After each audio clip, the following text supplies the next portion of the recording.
செங்கல்பட்டு மாவட்டம் மதுராந்தகம் கால்நடை மருத்துவமனை எதிரே திருச்சி சென்னை தேசிய நெடுஞ்சாலையில் அரசு பேருந்து முன்னாள் சென்ற பேருந்தை முந்த முயன்றபோது டிரைவரின் கட்டுப்பாட்டை இழந்து சென்டர் மீடியனில் மோதிய விபத்துக்குள்ளானது. இது தொடர்பான கூடுதல் விவரங்களோடு இணைகிறார் எமது செய்தியாளர் சத்யசீலன்.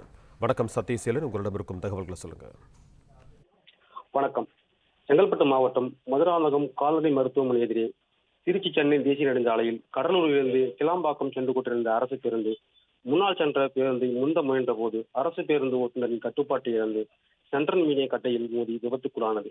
இதில் பயணம் செய்த 10க்கும் மேற்பட்டோர் காயமடைந்தனர். இவர்களை மீட்டு மதுராந்தகம் அரசு மருத்துவமனைக்கு அனுப்பி வைத்தனர். மேலும் பேருந்து விபத்துக்குள்ளானவுடன் அரசு பேருந்து ஓட்டுநர் தப்பி ஓடியதால் பயணிகள் செய்வதறியாது தவிக்கின்றனர். தகவலிருந்து அங்கு வந்த மதுராந்தகம் போலீசார் பேருந்தை அப்புறப்படுத்தி போக்குவரத்தை சரி செய்யும் பணியில் ஈடுபட்டு வருகின்றனர்.